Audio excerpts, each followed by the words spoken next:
My name is Hosier, and I'm one of the Bereavement Coordinators at Crossroads Hospice and Palliative Care. I've always been fascinated with death and dying, and I originally wanted to be a coroner. And I went to school and I started out just trying to get a biology degree and realized I'm really bad at math. And actually my mother had been dying at the time, so one of her last wishes was I change my major to psychology because she said I'm good at talking to people. So I changed my major to psychology, graduated with my undergrad in that, and then I got my master's in thanatology, which is the study of death, dying, and bereavement.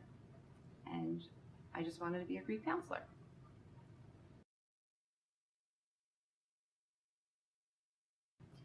As a bereavement coordinator, we follow up with the families for 13 months after the death of their loved one, which includes a few phone calls throughout the year and mailings that have information about coping with grief and loss. We let them know when our support groups are, as well as when we have our memorial services. But we are also available for additional one-to-one support, whether it be a visit or phone support.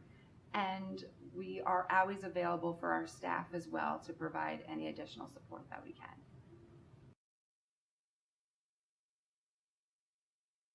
To begin, me and my coworker are both certified grief recovery specialists, and we do offer grief recovery groups throughout the year. And what is unique about those groups is that it's not just about death, it's about any type of loss.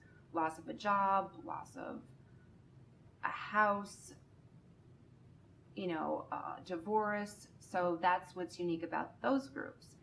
We also, are currently running just a monthly coping with loss group where, anybody can come who's had a loss. We also offer these groups to the community as well.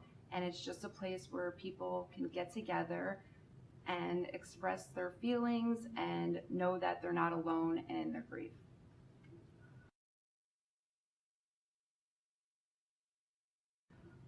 Two things that I can think of are that we do offer the grief recovery groups, which not all hospices do, and that, as bereavement coordinators, that's our only job, where other hospices, the bereavement coordinator might also be the chaplain and or the social worker.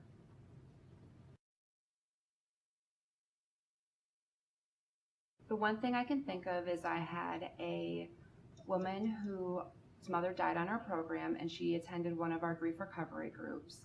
And her relationship with her mother was very rocky before she died, throughout many years. And she was having a tough time coping with her grief. And throughout the grief recovery group, she was able to look at the good and bad in the relationship. She was able to accept and forgive herself and forgive her mother, and she was able to grieve the entire relationship. And after the group, she said she felt such a sense of relief. And it was pretty amazing to see just what one grief, support group can do for somebody. And it's important when you're grieving the loss of somebody that you grieve the good and bad of the relationship. You can't just grieve all the good. You have to grieve it all. If somebody is struggling with their grief right now, a few things that I'd want them to know is that, everybody's grief is unique. No two people grieve alike. So if your grief is not like somebody else's, that doesn't mean that you're not doing it right. There's no right or wrong way to grieve. And also that there is no timeline. There's no set time that you're going to grieve for. It's not, okay, 1 year and you're done grieving. And also that you're not alone in your grief. And if you're struggling with your grief, there are support groups available, and you could always contact Crossroads Hospice, and we'd be more than happy to give you some resources and or provide grief support the best that we can.